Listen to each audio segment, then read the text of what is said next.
there was some rumors going about, and then there was a tweet put out by like an MCU An scooper. X. An X. Um, hmm?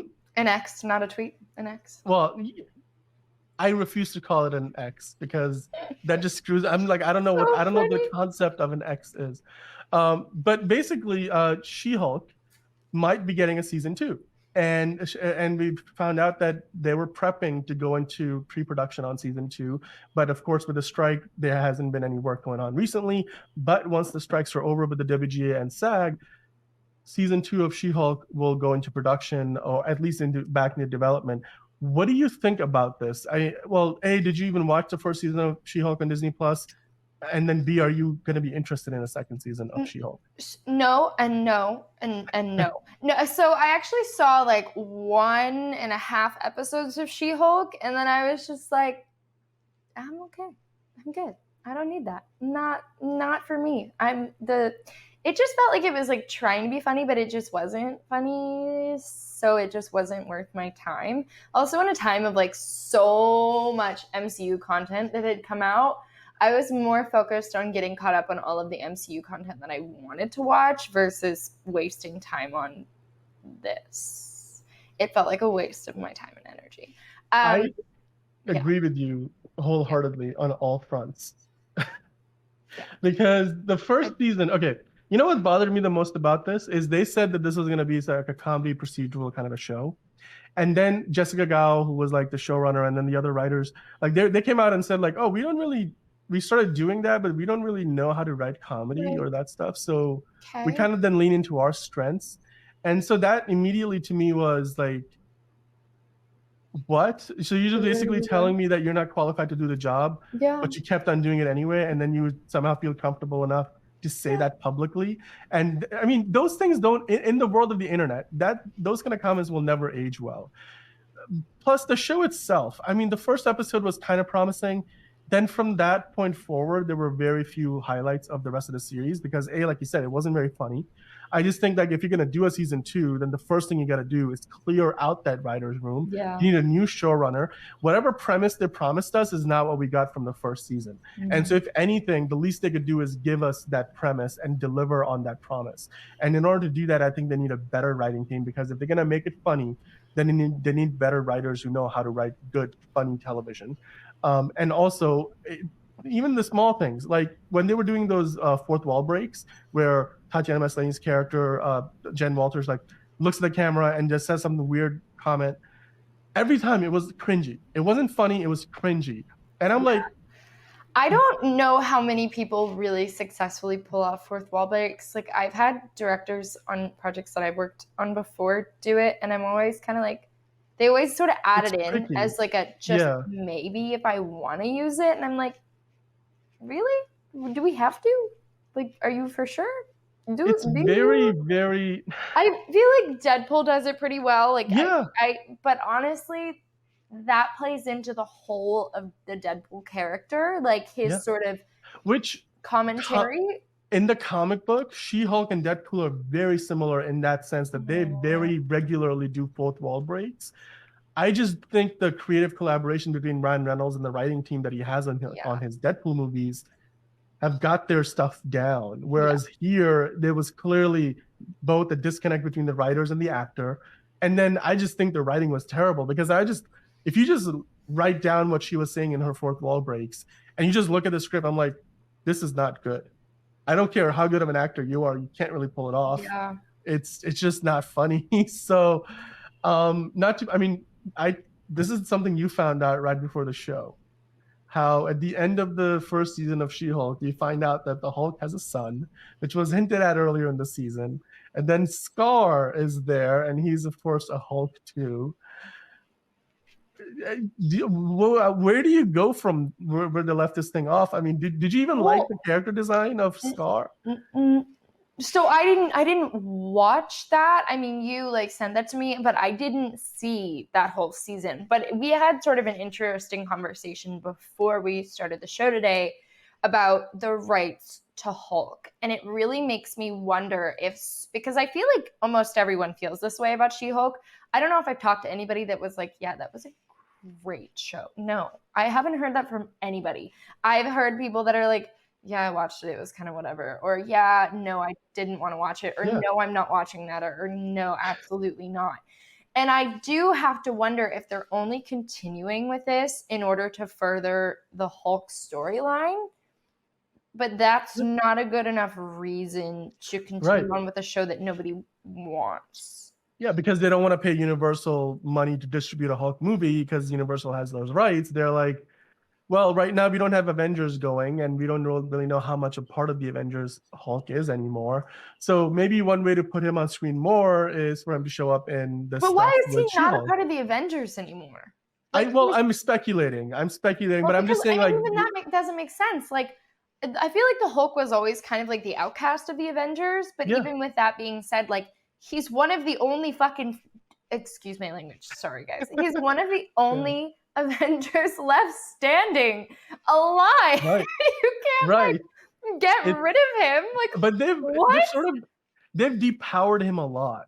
Like in terms of he was the nuclear option in the first Avengers Yeah. movie. Like when he shows up, that levels the playing field with this army of Chitauri that But are then they've invading New kind of York. like made him. But he's sort of become this joke ski character. Even in the She-Hulk, like every time he showed up, half the time he was the butt of jokes, or he seemed it seemed like a lot of people had this complaint that She-Hulk, like Jen Walters, learned how to be a better Hulk in a few days than seemingly Bruce Banner did, like over the course of many years being the Hulk. And they're almost equally as powerful. Which I'm like, I don't care about the power levels as much. I just think that the Hulk has been mistreated as a character. Yeah. Like you got to treat him with a certain level of awe and grandeur and this awesome thing that the Hulk is. But in the MCU, he's just like, oh, that now we give out like a Hulk on every street corner. Like there's Hulk, there's Scar, there's She-Hulk. I'm sure there's more we don't know about. Like, it's Yeah. like who's the mother of Scar? Like you mentioned in our conversation before the show. Like all of that stuff is happening off screen. We don't get any But of that also, like, why development. is Scar? Is he a full-time Hulk too, or does he turn into? I don't know. We got like one shot of him in the last season of the show, where in the last episode he's like, "Hey guys, meet my son, Scar." That was literally it. And I think that maybe their But also, CGI I budget have ran questions out, about or the legitimacy of I, procreation in that I, form. Like, what?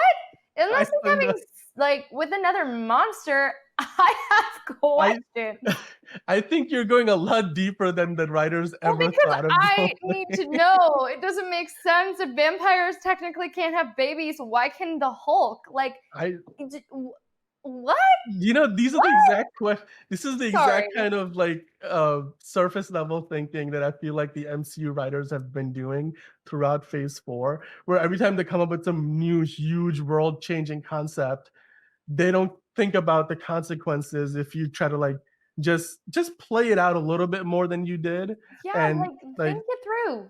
Well, because what does it technically, when mean? you sit down to pitch a story, whether it's one season or two seasons or movies, usually you speak in terms of not one movie, but 2 to 3, because that dictates how you film this movie and put it together and do this. And that dictates this first season, how it ends in order to continue moving. It's not a season by season basis, because then you get this sort of disconnected story that we had in the beginning before Marvel really did its like full Marvel reboot.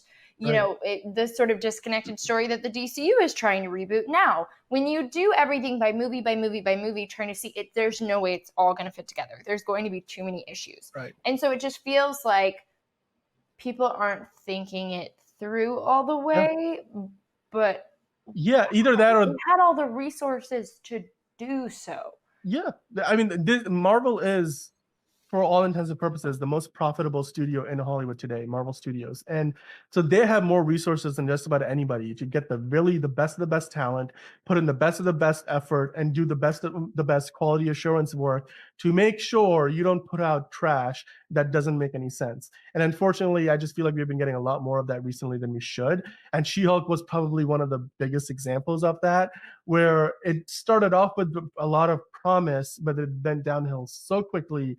And not to mention, I mean, the fact that we were talking so much about the Hulk and Scar and not She-Hulk, the character whose show it was, I think the second season, if they're going to do it, they need to get rid of all of the cameos, or certainly reduce the sheer number of cameos. There was a Matt Murdock Daredevil cameo that lasted like an episode and a half that we haven't even talked about. That was like a big part of like that show, which it just like I was like, what? How exactly does this tie into the story? Because there wasn't really by the end of the season, I didn't even really know what the story of that season was because they just went in 100 different directions. They've fleshed out some of the secondary and tertiary characters more than they fleshed out the main character in that show.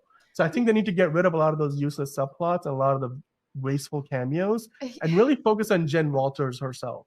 And that's what they need to do. I'm like, Jen Walters, for why?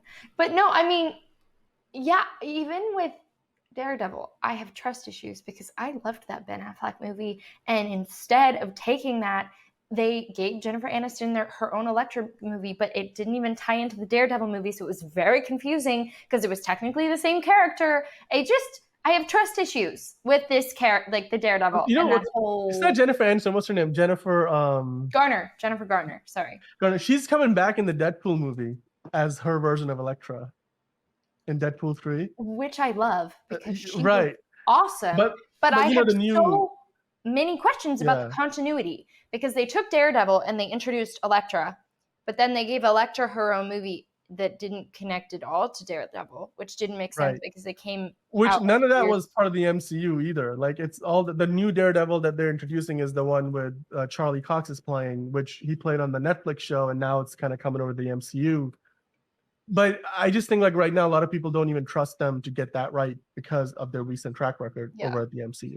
And Marvel, I think that if they are going to take another chance with the second season of She-Hulk, they really do have to make sure they get this right because people are starting to lose their patience. And at this point, you can do more harm than good if you put out another season of She-Hulk like the first one that we got. Without knowing what comes after. Exactly. Or like just thinking through the consequences of some of the decisions they're making with them, some significant characters like the Hulk in the story of the show. So yeah, guys, let us know in the comments below. What do you think? Is this something that you want to see? You want to see a second season of She-Hulk, or do you just want to be like, we had one season, we had our fill, we're done with it, no more? Let us know in the comments below, and of course hit the like button if you like what we're talking about, and to subscribe for more content like this. We will be, I'm sure, discussing all the MCU news and updates in the weeks and months to come.